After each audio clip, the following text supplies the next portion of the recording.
Hello students, मेरा नाम है नीरज।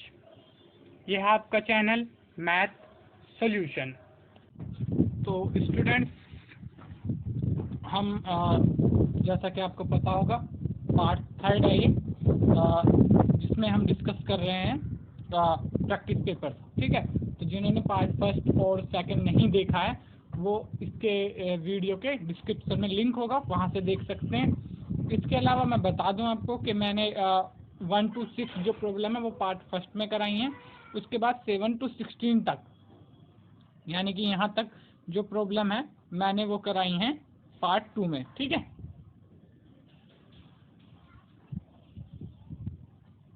यहाँ तक क्वेश्चन नंबर 16 तक मैंने प्रॉब्लम करवाई है, जिसमें और पार्ट भी करवाया। तो आज हम क्या डिस्कस करने वाले, आज हम केवल डिस्कस करेंगे केस बेस्ड स्टडी क्वेश्चन, जो कि इसके क्वेश्चन नंबर 17 to 20 हैं। ठीक है, तो स्टार्ट करते हैं क्वेश्चन नंबर 17 से। ठीक है, Raman is stitching a kite shape patch on a cuisine cover. Few question came to his mind while stitching the patch. Give answer of his question by looking the figure. तो ये figure आपको दिख ही रहा होगा, ये यहाँ पे एक फिगर बना हुआ है। ये कोई कवर है और इसके ऊपर जो काइट है ना वो अलग से स्टिच करनी चाह रहा है ये। ठीक है, काइट पहले नहीं थी, वाइट कवर था, वो उसके ऊपर काइट स्टिच करना चाह रहा है। ये काइट आपको दिख रही होगी, अगर नहीं दिख रही है तो थोड़ा सा जूम करके या अपने जो पेपर है उसमें देख सकते हैं। ठीक है, और यहाँ पे आपको ये भी दिख रहा होगा कि ये वाइट स्टिचिंग कर रखी है, क्योंकि ये क्वेश्चन से रिलेटेड है। ये देखो, ये यहाँ पे वाइट स्टिचिंग कर रखी है, इसलिए मैं पहले ही आपको समझा रहा हूँ इस चीज को।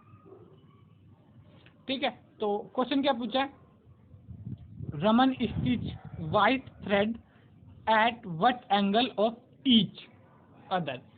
तो अब आपको ये यहाँ पे ये पूछ रहा है कि किस एंगल पे ये एक दूसरे को इंटरसेक्ट कर रहे हैं, मतलब ये जो है यहाँ पे ये किस एंगल पे इंटरसेक्ट कर रहे हैं। तो ये और ये किस एंगल पे इंटरसेक्ट करते हैं, यहाँ पे आपको पता होगा ये करते हैं 90 डिग्री के एंगल पे। ठीक है, तो ये इसका आंसर हो जाएगा 90 डिग्री। ये आपको थ्योरेटिकली याद ही होना चाहिए कि जो काइट है उसकी शेप, उसकी काइट है, काइट शेप में जो इसके डायगनल्स हैं, डायगनल्स यानी कि यहाँ पे जो वाइट थ्रेड से बने डायगनल्स वो इंटरसेक्ट करते हैं एक दूसरे को 90 डिग्री पे। तो बढ़ते हैं अगले की तरफ। अगला क्वेश्चन क्या है,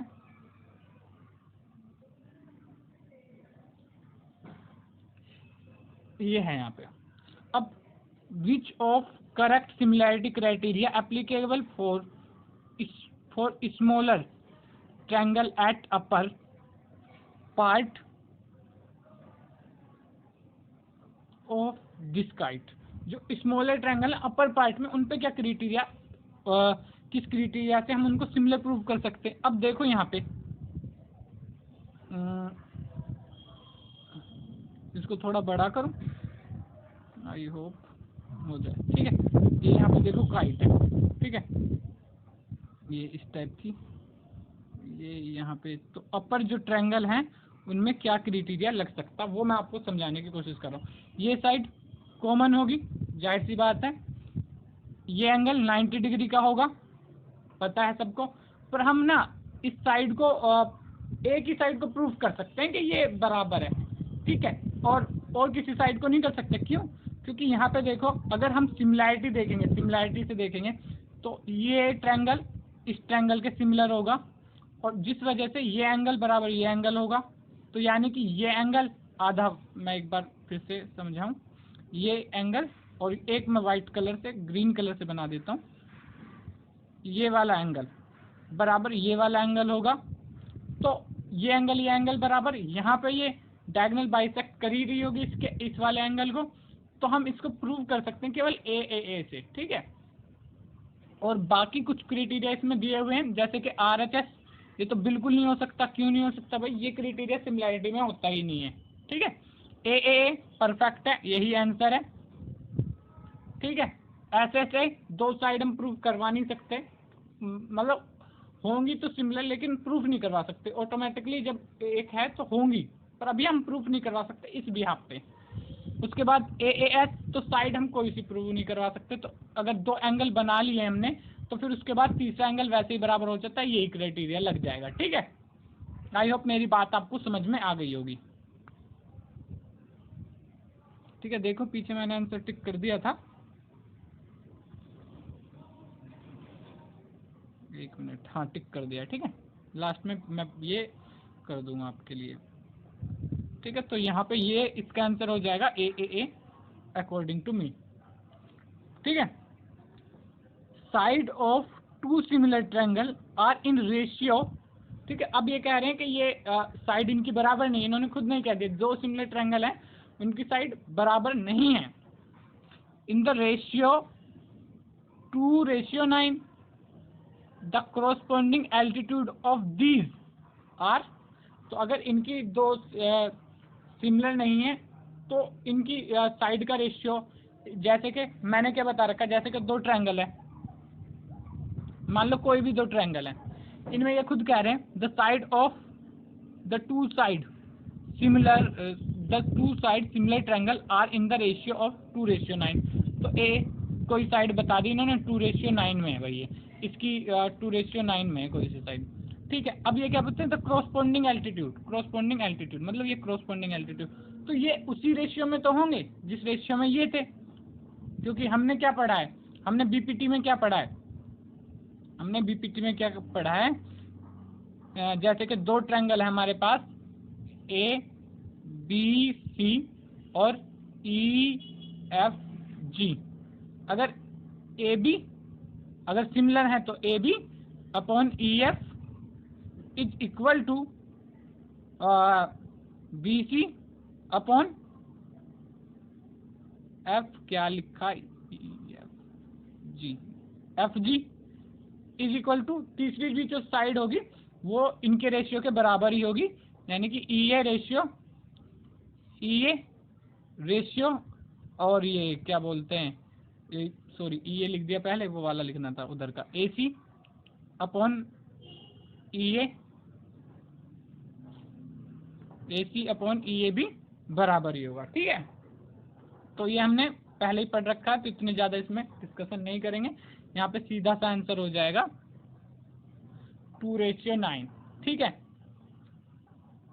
अब लिखा है triangle situated to the tail of kite are congruent to each other.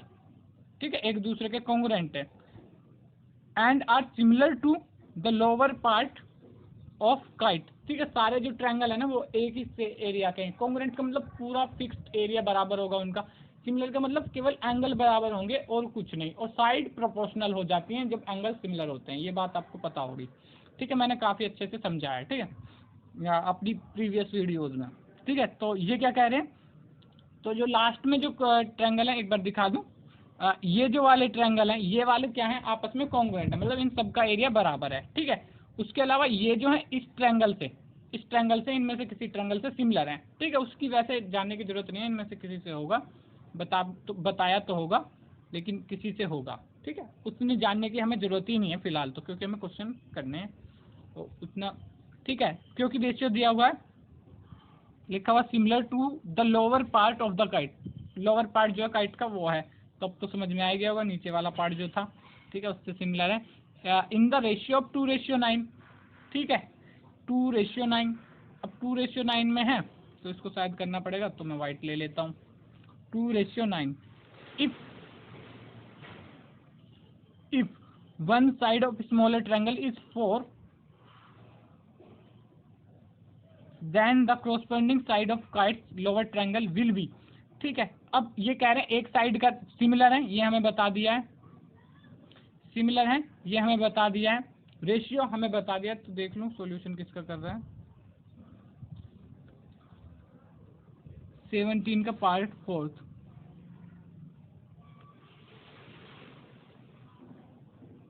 Question से एक मिनट, क्वेश्चन 17 का पार्ट 4 कर रहे हैं यहाँ पे। ठीक है, अब इसमें क्या है, किस रेशियो में हमें बता दिया, 2:9 में है भाई, देखो यहाँ पे बता दिया हमें 2:9 में है साइड। ठीक है, जो एक साइड है 2:9 में, तो दूसरी साइड भी किस में होगी, 2:9 में ही तो होगी, 2:9 में ही होगी। तो अगर एक साइड उसकी 4 दे रखी है तो इसलिए 2:9 के इक्वल कर लेते हैं, और वो है एक्स साइड, मान लो से एक्स साइड। ठीक है, अभी मैं पूरा कंसेप्ट बता के ए बी लेके नहीं करवा रहा, क्योंकि 1 नंबर का क्वेश्चन डायरेक्ट लगाना है। ठीक है, वो साइड एक्स मान लो कि उसकी जो लेंथ है वो एक्स है, वो 2:9 में, तो ये दोनों भी 4 और एक्स को 2:9 में ही होना चाहिए। अब क्या करना है हमें, x को इधर ले जाओ, 9 को इधर ले आओ, तो ये हो गया 2x is equal to 4 into 9, तो ये हो जाएगा 9 4 जा 36 is equal to 2x।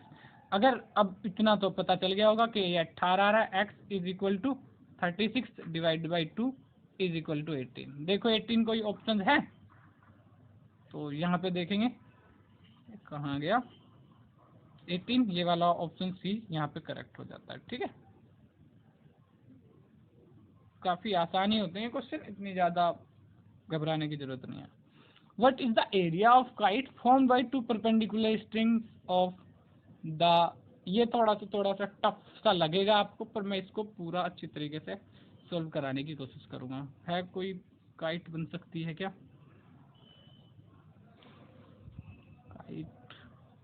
Kite तो यहाँ पे नहीं दिख रही। ट्रेपेजियम है वैसे, पर ये नहीं है। ठीक है, कोई नहीं, मैं खुद काइट बनाता हूँ। है तो काइट तो रेड पेन से ही बनेगी। ठीक है, ताकि समझने में इजी हो। तो पहले ठीक है, काइट बना लेता हूँ इस तरीके से। ये हमारी काइट होती है ये। ठीक है, ये बना ली मैंने काइट। अब देखो पूछ क्या रहा है,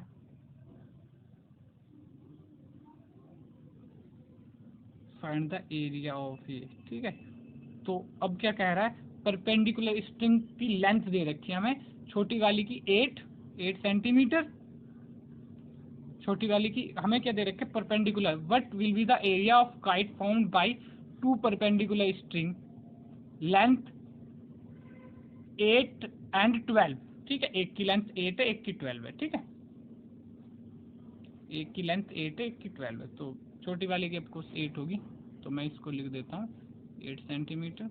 इसकी ऑफकोर्स 12 होगी, 12 सेंटीमीटर। अगर राइटिंग समझ में ना आए तो मैं वैसे कोशिश करता रहता हूँ कि राइटिंग को अपनी काम करा जाए। ठीक है, तो हाँ ठीक है, अब हमें फाइंड करना है इसका एरिया। ठीक है, अब मान लो, अब इसका सिंपल से सिंपल मेथड में बताने की कोशिश करूँगा। क्वेश्चन नंबर क्या है ये, एक बार क्वेश्चन नंबर भी देखना पड़ेगा भाई, भूलता बहुत। 5th पार्ट है 17 का, तो लिख देता हूँ यहाँ पे क्वेश्चन नंबर 17।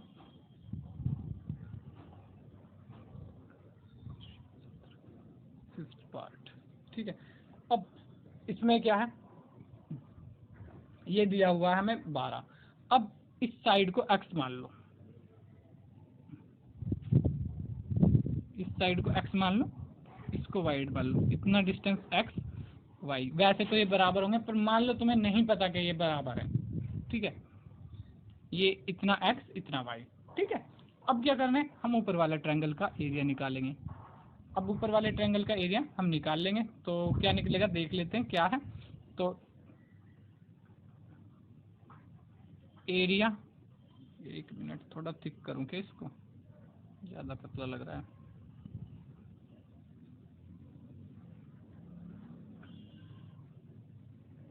एरिया ऑफ अपर, अब ये वाला अपर मत समझ लेना,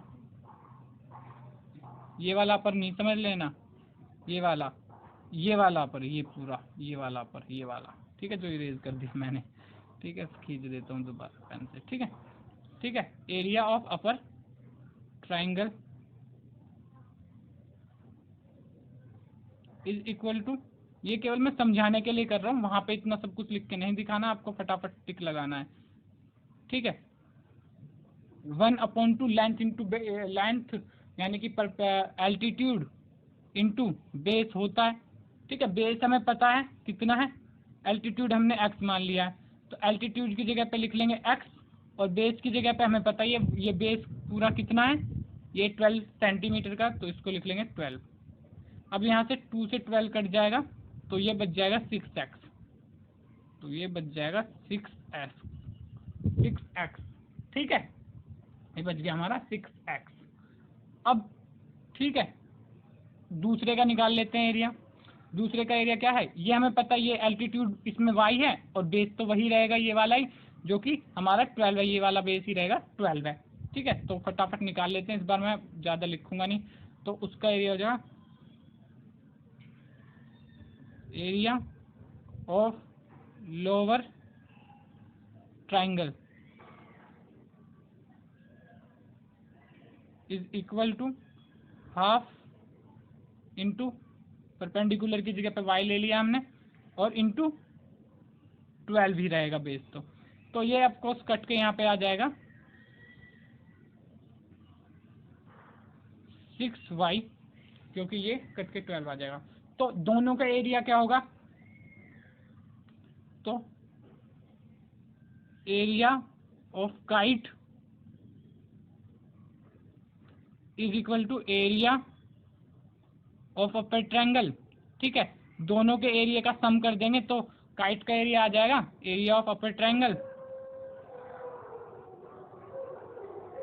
plus area of lower triangle, ठीक है। अब अपर का लोअर का निकाल ही रखा है हमने, एक का 6x है, सेंटीमीटर स्क्वायर में होगा ऑफकोर्स, प्लस एक का 6y है। दोनों में से 6 कॉमन ले लो, 6 कॉमन ले लिया, अंदर बच गया x plus Y. X plus Y क्या था, देखो हमने यहाँ पे इसको हमने x माना था, इसको y माना था, तो x प्लस वाई क्या था हमारा 8 सेंटीमीटर, ठीक है, ध्यान होगा, ठीक है। 8 सेंट, ये पूरी तो 8 ही थी, इसमें से ऊपर वाले को हमने x मान लिया था, नीचे वाले को हमने y मान लिया था, बस यही करा था। तो दोनों का सम वापिस वही हो जाएगा 8। तो यहाँ पे x प्लस वाई हम लिख सकते हैं 8, तो 6x प्लस वाई की जगह पे 8। तो आगे आप कर सकते हो बहुत अच्छे से। 48 centimetre square.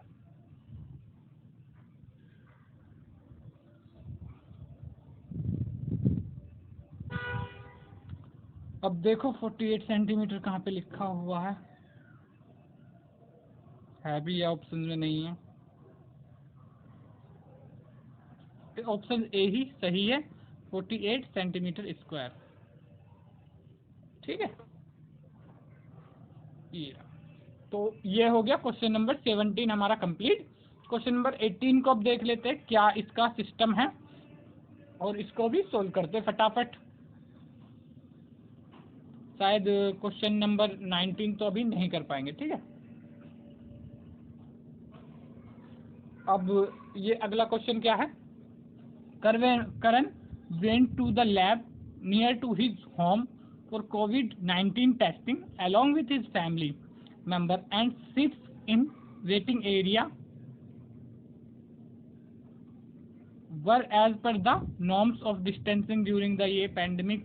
His family member took off their seats surrounded by the red area। तो मतलब कहने का मतलब टोटली जो है कि जो ये रेड डॉट दिख रहे होंगे आपको क्वेश्चन पेपर पे, ये वाले, ठीक है, इनमें ये वाले जो दिख रहे हैं इन पे उनके लोग बैठे हैं, जैसे यहाँ पे आकाश बैठे हैं, यहाँ पे नीना, यहाँ पे बीनू, यहाँ पे करण, ठीक है। तो इसको आसानी से कर लेंगे हम।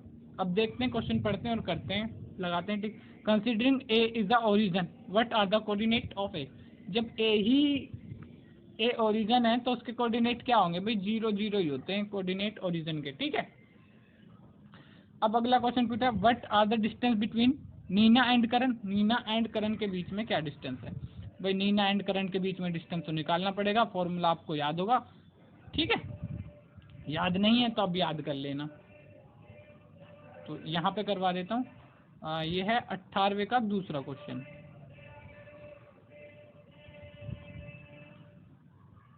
क्वेश्चन 18 का पार्ट सेकंड, ठीक है। तो एक बार कोऑर्डिनेट मैं फाइंड करने की कोशिश करता हूँ, एक बार कोऑर्डिनेट लिख देता हूँ, सभी के लिख देता हूँ बल्कि, नीना एंड करण, फिलहाल इसके कोऑर्डिनेट क्या हो जाएंगे, आकाश के आकाश के कोऑर्डिनेट क्या हो जाएंगे, एक्स में 2, ठीक है दिख रहा होगा ये, तो इसके कोऑर्डिनेट हो जाएंगे 2, और वाई में कितना है, ये 3 दिख रहा होगा, 2 3 इसके कोऑर्डिनेट हो गए आकाश के। और नीना के क्या कोऑर्डिनेट है, नीना के 3 एक्स में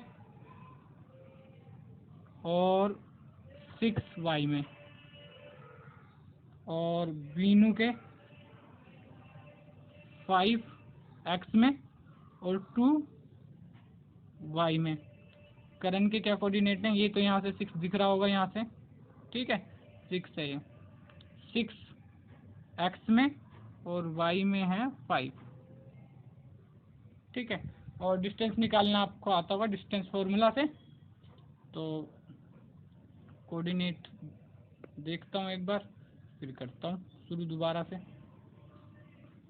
किसके, नीना और करण के, करण के हैं भाई 6 5 और नीना के हैं 3 6, ठीक है। तो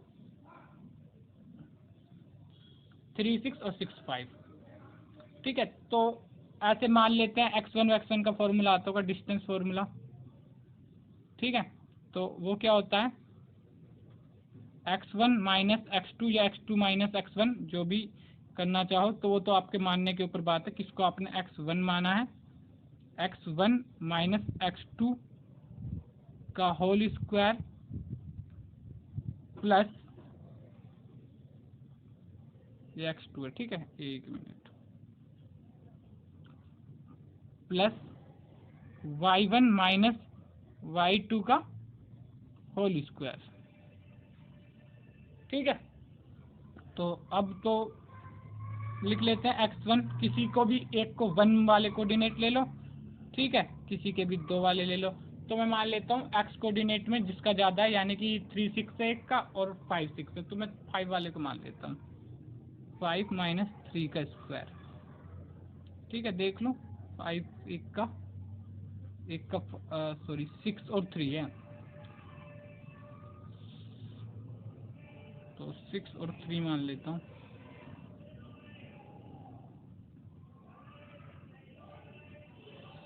6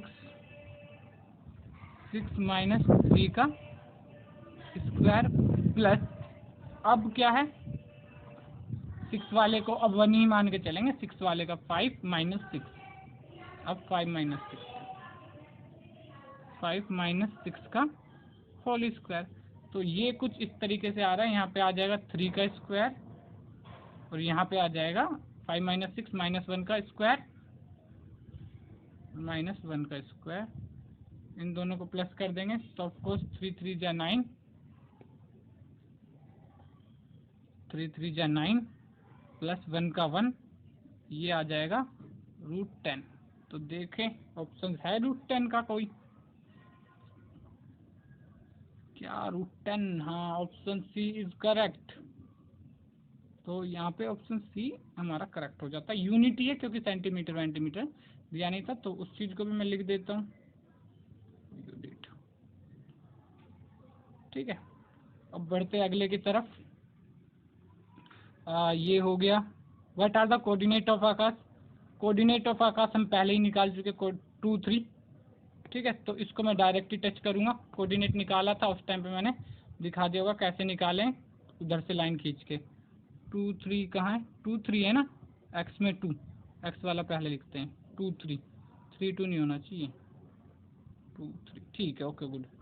अच्छा what will be the coordinate of point exactly between the Akash and Binu where person can sit, ठीक है। तो एग्जैक्टली बिटवीन क्या है, तो मैं तो ग्राफ से ही करूँगा, वैसे इसका फॉर्मूला है, आप चाहो तो 1:1 m1 m1 करके निकाल सकते हो, पर मैं ऐसे नहीं निकालूंगा क्योंकि जेन्युइन फॉर्मूला जो है उससे आप निकाल सकते हो, इसमें कोई दो राय नहीं अगर आपको आता है।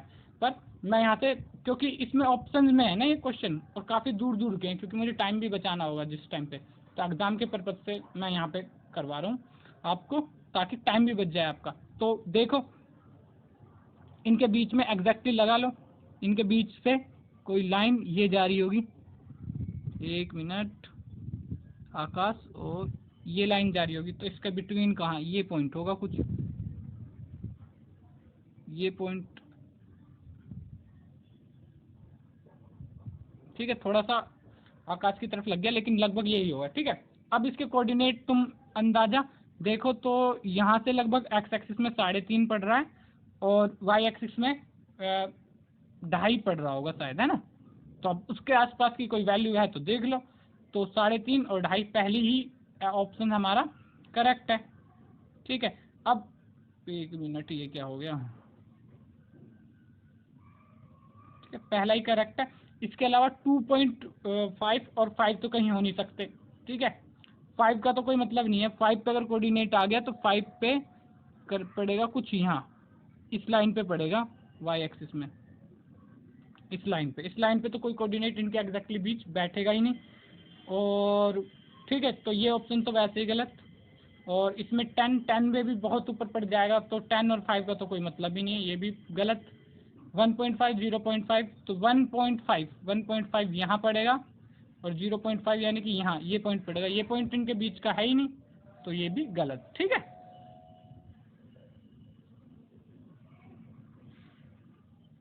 अब लास्ट क्वेश्चन जो है उसको देख लेते हैं, 19 तो शायद कल ही कर पाएंगे, ठीक है। Determine the shape of figure if join the point where current family member are seated. तो देखो, वैसे अगर बड़ा क्वेश्चन होता है ये 3-4 नंबर का, तो मैं भाई लगाता इसमें पूरा वही जो लॉजिक है, जैसे कि तुम निकालते हो सारी साइड बराबर होनी चाहिए, डिस्टेंस हर साइड का मेजर करते हो, कोऑर्डिनेट मैंने निकाल के दे ही रखे हैं, तो इन सारे पॉइंट कोऑर्डिनेट के मैं डिस्टेंस निकालता, ठीक है। पर क्योंकि अब मुझे पता है कि यहाँ पे कोई वो है नहीं, कि ऐसा रिस्ट्रिक्शन है नहीं कि मुझे निकाल के दिखाना, क्योंकि 1 नंबर का क्वेश्चन है, 1 नंबर के क्वेश्चन में मैं इतना टाइम वेस्ट कर नहीं सकता कि मैं एक एक पॉइंट का वो वैल्यू निकालूं, क्योंकि काफ़ी लंबा हो जाएगा, उससे समझ में आ रहा हो तो आपको। अगर तो मैं यहाँ पे अंदाजे से ऐसे ही देख लेता हूँ कि इस तरीके से इनको मिला देते हैं, ये मिल गए, ये मिल गए, ये मिल गए, ये मिल गए, तो ये शेप क्या है आप आई होप जानते होंगे, इसको कहते हैं पैरेललोग्राम, ठीक है। अब मैं बताऊंगा बाकी चीज़ों का रीज़न, क्योंकि रेक्टेंगल क्यों नहीं हो सकता, रेक्टेंगल क्यों नहीं हो सकता, 90 डिग्री का एंगल नहीं है, दिख रहा होगा ये, तो रेक्टेंगल तो हो गया हमारा गलत, ठीक है। एक बार रेक्टेंगल क्यों नहीं हो सकता, क्योंकि ये एंगल ना, ये एंगल 90 है ना ये एंगल, तो वैसे तो 4 होने चाहिए, इसमें कोई भी नहीं है, तो ये तो हो नहीं सकता। उसके अलावा स्क्वायर, चारों साइड बराबर तो मुझे तो नहीं लग रही हैं, ठीक है, चारों साइड बराबर तो नहीं है, ठीक है। तो वैसे भी 90 डिग्री नहीं है, तो स्क्वायर तो हो ही नहीं सकता, ठीक है। तो स्क्वायर तो यहाँ पे वैसे ही कट गया। उसके बाद पैरेललोग्राम तो मैंने बताया, रोम्बस की चेक करना पड़ सकता है, रोम्बस। अब रोम्बस में मुझे लगता है ये साइड थोड़ी ज़्यादा है, क्योंकि ये इसका वाई एक्सिस में डिस्टेंस देखें तो ये आ रहा है 1, 2, 3, और इसका डिस्टेंस आ रहा है 2 से 5, 3, ठीक है। ये डिस्टेंस 3 आ रहा है वाई एक्सिस में, और ये आ रहा है ज़्यादा, ठीक है। तो इसलिए ये भी नहीं हो सकता, रोम्बस भी नहीं हो सकता। तो आई होप पैरेललोग्राम है ये आपको समझ में आ गया होगा। तो इसी के साथ इस वीडियो को करते हैं ओवर। अगर ये वीडियो आपको अच्छी लगी हो, इससे लर्निंग में आपकी में हेल्प हुई हो, तो प्लीज़ वीडियो को लाइक करें। और अगर आप चाहते हैं कि जो क्वेश्चन नंबर 19 है उसकी वीडियो की नोटिफिकेशन आपको मिले, तो चैनल को सब्सक्राइब करके बेल आइकन को दबाएं, ताकि जब भी मैं वीडियो डालूंगा तो आपके पास नोटिफिकेशन आ जाएगा। Okay, thank you.